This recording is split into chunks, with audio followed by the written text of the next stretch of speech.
सहनौ भुनाक्तु सह वीर्यं करवावहै तेजस्विनावधीतमस्तु मा विद्विषावहै।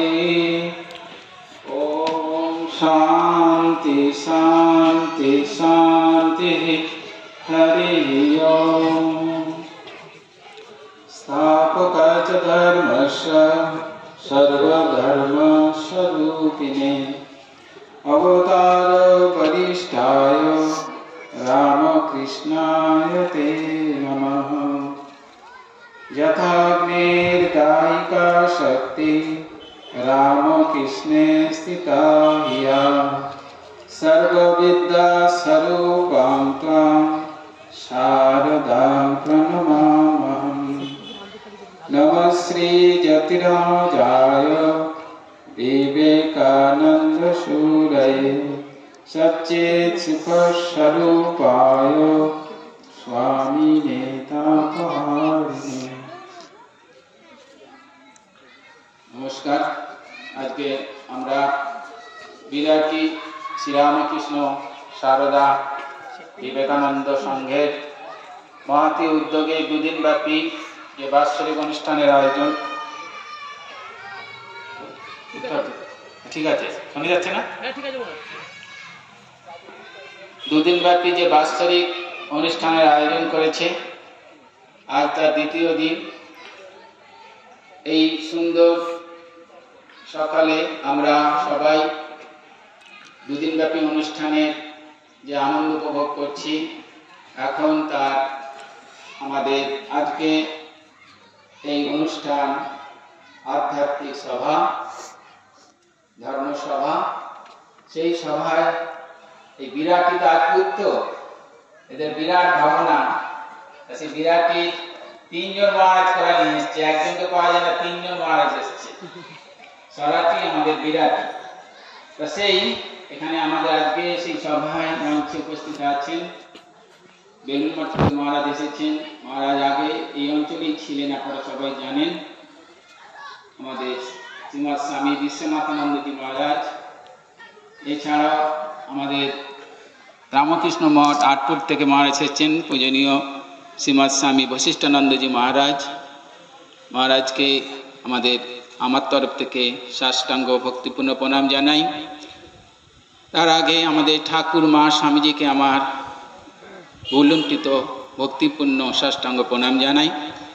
আর আজকে যারা এখানে উপস্থিত আছেন, যাদের না হলে অনুষ্ঠান হবে না, শুধু ভগবান থাকবে, ভগবানের কোনো দাম নাই আছে, তেমনি ভক্ত থাকবে, ভগবান থাকবে না, তারও কোনো দাম নেই।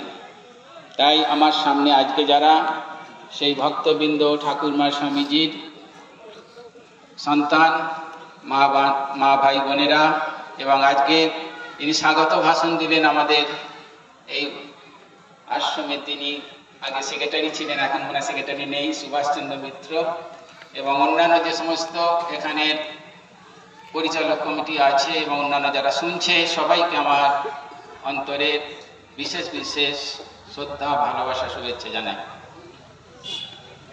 আজকের অনুষ্ঠান আপনারা খুব সুন্দর করে শুনবেন। মহারাজরা আছেন। আমাদের জগতে আমরা কেন এসেছি আপনারা সবাই হয়তো সে বিষয়ে কোনো সেরকমভাবে অনুভব করেন না, কিন্তু জগতে কেন আমরা এসেছি এই ভাবনা যতদিন না আমাদের মনের মধ্যে উঠছে, ততদিন আমাদের এই যে ধর্ম ভাবনা, আধ্যাত্মিক ভাবনার জাগরণ হয় না। আমাদের শাস্ত্রে বলা হচ্ছে, জীবন মুক্তি সুখ প্রাপ্তি হে তবে জন্মধারিতম আত্মনা নিত্য মুক্তেন নতু সংসার কাম্যয়া। জীবন মুক্তি সুখ প্রাপ্তি হে তবে জন্মধারিতম আত্মনা নিত্য মুক্তেন নতু সংসার কাম্যয়া।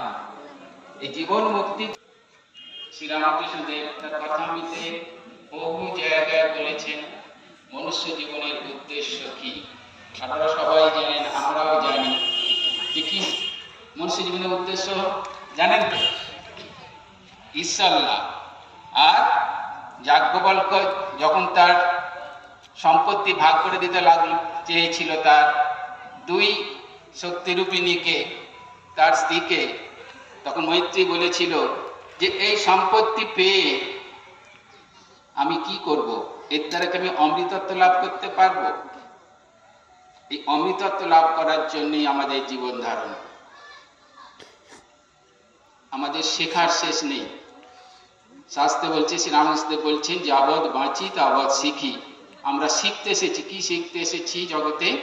যে কিভাবে এই জীবন যে আমরা পেয়েছি, কি করে এটাকে ভালো করে সুন্দরভাবে জীবনকে পরিচালিত করে মনুষ্য জীবনের উদ্দেশ্য লাভ করতে পারি। এই জন্যই আমাদের জীবন ধারণ। তা না হলে বিথৈব তস্য জীবনম, বৃথা তোমার জীবন। তার জীবন আমরা তো খাওয়া পড়া সুখে সবাই করে, তাই তো?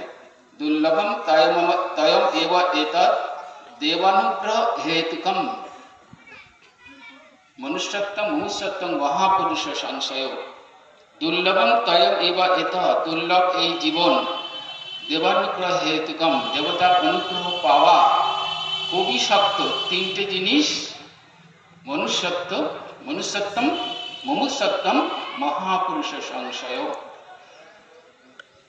মনুষ্যত্ব দেখুন, বলে আমাদের পুরাণাদি শাস্ত্রে বলা হচ্ছে যে 80 লক্ষ জন্মের পরে এই মনুষ্য জন্ম হয়। 80 লক্ষ, গুনতেই পারবেন না। 80 লক্ষ জন্মের পরে মনুষ্য জন্ম হয়েছে। তাহলে মনুষ্য জন্ম দুর্লভ।